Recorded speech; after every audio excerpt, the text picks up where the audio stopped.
गेला काय गावाला तयार नाही. अरे तुला 5 मिनिट झाले, अर्धा तास झाला, तास झाला, हिला काही सापडायला तयार नाही. आता काय करावं? मोठा प्रश्न मनामध्ये निर्माण पडला. परमेश्वरा, एवढा लांबचा प्रवास करून आले म्हणला, पण हिला काही सापडायला तयार नाही. रात्री झाली, पहाटे 4 वाजले, 4 ते 5 वाजले, 5 ते 6 वाजले आणि 6 वाजता यांनी कोट घातला, हिरी पण देखील कोट घातला आणि त्या रेल्वे थांबली आणि हा सावकार त्या रेल्वेतून खाली चोर देखील खाली उतरला आणि त्यांनी त्या चोराने काय केलं, सावकार जवळ गेला आणि सांगितलं, क्षमा करा अपराध महाराज, थांबा, तुमच्या काय काम आहे? मला मी एवढा अक्कल चोर आहे, रात्रीपासून म्हणलं तुमच्या पाठीमागून पाठीवाद करत आलो, तुमच्याजवळ एक हिरा आहे, तो हिरा खोडायचा मनामध्ये एक हिरा होता. तुमच्याजवळ तो हिरा असताना मला तो हिरा सापडला नाही. ते हुडकण्याचा मी एवढा प्रयत्न केला, तो हिरा सापडलाय. बाबा मी चोरी सोडून देतो, पण तो हिरा कुठे ठेवला तेवढं सांग.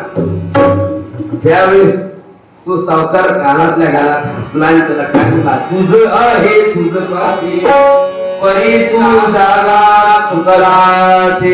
अरे दादा, तू जेव्हा झोपलास ना तेव्हा माझ्या खिशाला हिरा आहे. तू स्वतःने तू बघितला असता, तू कोठ्यावरीचा मालक होता, पण तू ते सोडला आणि दुसऱ्याचं बघत बसलास.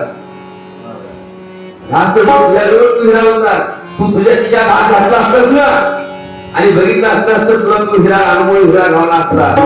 तू हिरा बघितला असता, मी तुझ्या खिशात हिरा ठेवला तर सांगितला. कोणाच्या खिशामध्ये? कोणाच्या खिशात ठेवला? आणि हा निवांत झोपला.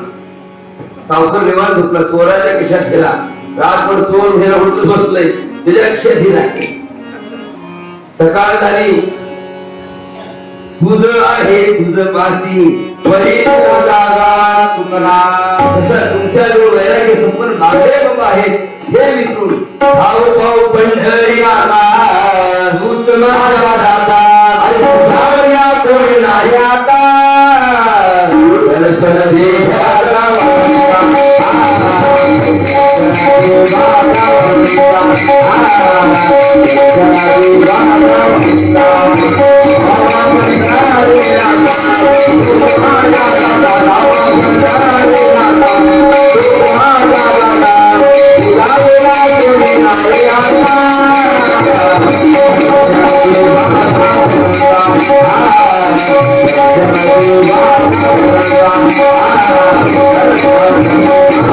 Thank you.